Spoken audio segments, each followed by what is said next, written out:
एक प्राचीन भूतिया भूमि के बीचों बीच खड़ा है एक अभिशप्त किला। इसकी दीवारें डर और ताकत की कहानियां फुसफुसाती हैं। चारों ओर काले धुएं का एक भयानक साया फैला है। इसी किले में भूत राजा राज करता है, एक ऐसा तानाशाह जो अपने समय में अजेय था। कभी एक महान योद्धा, राजा का नाम आतंक और प्रभुत्व का प्रतीक था, लेकिन समय ने उसकी शक्ति को कमजोर कर दिया है। अब भूत राजा अपने अंधकारमय सिंहासन के लिए एक योग्य उत्तराधिकारी की तलाश में है। भूत राजा के वफादार अनुयायी हर कोने में उस आत्मा की तलाश में भटकते हैं जो मासूम हो लेकिन अपार शक्ति के संकेत दिखाती हो। उनकी खोज उन्हें एक शांत समुद्र के किनारे बसे खूबसूरत गांव तक ले आती है। दूर से गांव की सुंदरता उनकी आंखों को ठहरने पर मजबूर करती है। गांव में बच्चे खेल रहे हैं, हंसी गूंज रही है। उसी बीच वह लड़का अपने घर से मुस्कान के साथ दौड़ता हुआ बाहर आता है। राजा के स्वर्णिम युग में उसका राज्य समृद्धि और आनंद का प्रतीक था।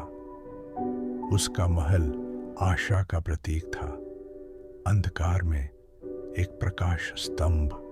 लेकिन शांति एक नाजुक चीज है। अचानक एक काली सेना जमीन पर टूट पड़ती है।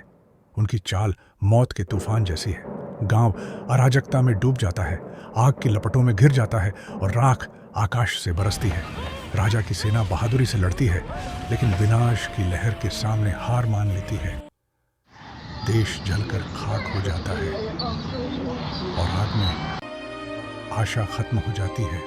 इसी तबाही के बीच बच्चे भागने की कोशिश करते हैं। उन्हीं में एक लड़का है, मासूम और अपनी नियति से अनजान। भूतिया आकृतियां जो रात के सन्नाटे को चीर देती हैं। वे लड़के को ढूंढ लेते हैं, उसे उसकी दुनिया से छीन लेते हैं और अंधकार में घसीट लेते हैं।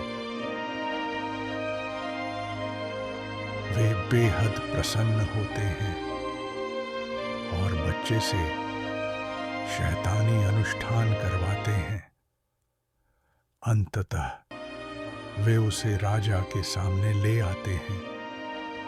तो राजा उत्तराधिकारी बनोगे, अंधकार के राजकुमार। लड़का जो कभी मासूमियत का प्रतीक था, अब अंधकार के वारिस के रूप में खड़ा है और दुनिया जल्द ही भूतिया राजकुमार के शासन के अधीन कांप उठेगी।